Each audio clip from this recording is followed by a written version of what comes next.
Module 3 for Dear Life. Expect the unexpected. Most of us never think that anything bad will ever happen to us, but the truth is that thousands of people do call the fire brigade every day.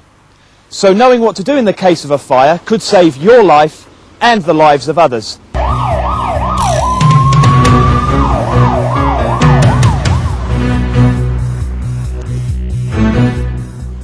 Rule number 1, be prepared. Don't wait for an accident or emergency to happen before you start thinking about it. Look around the place where you work or go to school and note the location of fire extinguishers and fire escapes. Some buildings have notices which tell you where to go if there's a fire. These safe places are called muster stations. You need to read them carefully so that you know where your muster station is.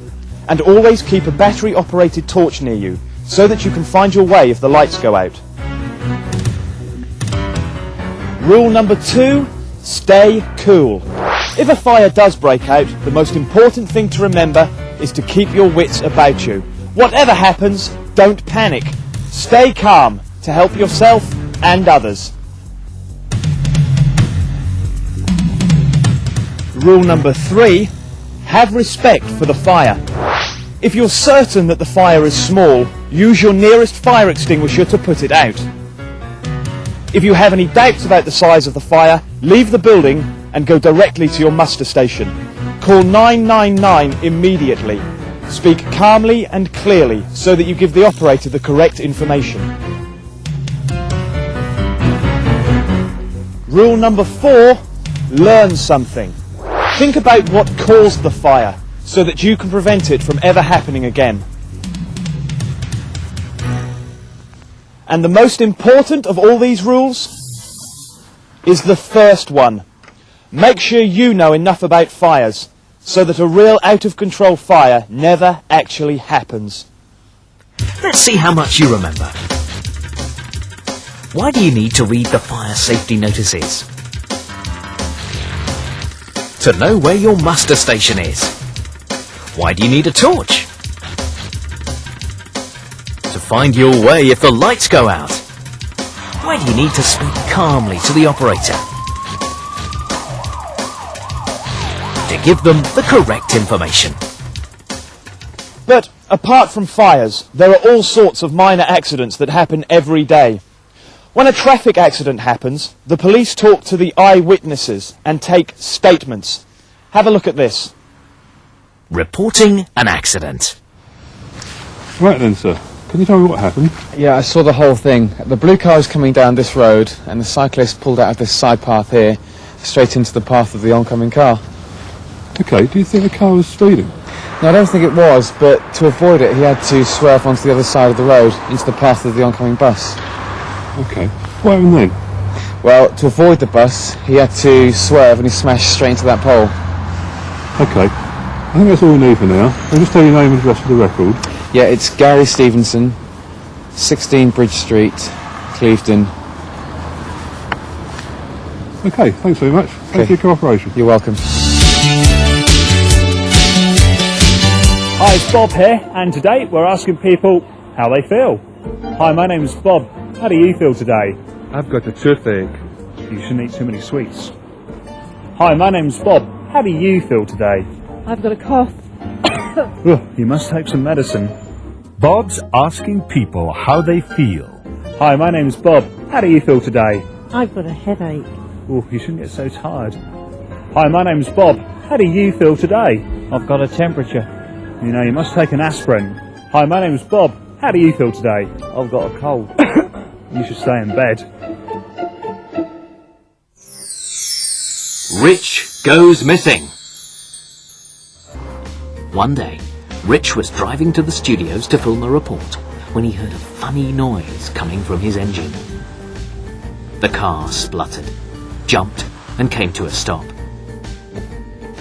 He tried to start the engine again, but it wasn't working. He tried to ring the studio on his phone, but that wasn't working either. He had no choice, so he decided to walk. He was thinking about which way to go when he realised he was completely lost. Rich was tired, so he lay down to rest, and soon he fell asleep. He was sleeping peacefully when he suddenly heard a voice. "Rich! Rich! Wake up!